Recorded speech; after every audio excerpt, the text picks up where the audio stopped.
ಹೇ all Wednesday evening Sunday ಏನು non veg ತರಲಿಲ್ಲ ಅಂತ ನಮ್ಮ ಯಜಮಾನ್ರು ಇವತ್ತು ಫಿಶ್ ತಂದ್ಕೊಂಡಿದ್ರು. ಅದೇ ಸಾರಿಗೆ ಫ್ರೈಗೆಲ್ಲ ರೆಡಿ ಮಾಡ್ಕೊತಿದ್ದೆ.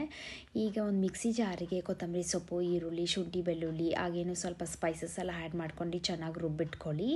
ಹಾಗೆ ಸೈಡ್ ಬೈ ಸೈಡ್ ಅದೇ ಜಾರಲ್ಲಿ ಟೊಮ್ಯಾಟೊ ಮತ್ತು ತುರಿದಿಟ್ಟಿರುವಂಥ ತೆಂಗಿನಕಾಯಿ, ಸ್ವಲ್ಪ ಹುಣಸೆಹಣ್ಣಿನ ರಸ ಹಾಕ್ಕೊಂಡು ಹುರಿದಿಟ್ಟು ಆದಮೇಲೆ ಅದಕ್ಕೆ ಸ್ವಲ್ಪ ಮಸಾಲ ಐಟಮ್ಸ್ ಆ್ಯಡ್ ಮಾಡ್ಕೊಳ್ಳಿ. ಅರಿಶಿನ ಪುಡಿ, ಧನಿಯದ ಪುಡಿ, ಖಾರದ ಪುಡಿ, ಕಾಶ್ಮೀರಿ ಚಿಲ್ಲಿ ಪೌಡರು, ಒಂಚೂರು ಹುಣಸೆಹಣ್ಣಿನ ರಸ ಆ್ಯಡ್ ಮಾಡ್ಕೊಂಡು ಚೆನ್ನಾಗಿ ರುಬ್ಬಿಟ್ಕೊಳ್ಳಿ. ಈಗ ಒಗ್ಗರಣೆಗೆ ಕಡಾಯಲ್ಲಿ ಎಣ್ಣೆ ಮತ್ತು ಸಾಸಿವೆ, ಜೀರಿಗೆ, ಮೆಂತ್ಯ ಕಾಳು ಸ್ವಲ್ಪ ಹಾಕ್ಕೊಂಡು ಈರುಳ್ಳಿ, ಕರಿಬೇವು ಸೊಪ್ಪು ಹಾಕ್ಕೊಂಡು ಚೆನ್ನಾಗಿ ಬ್ರೌನ್ ಆಗೋ ತನಕ ಹುರ್ಕೊಳ್ಳಿ.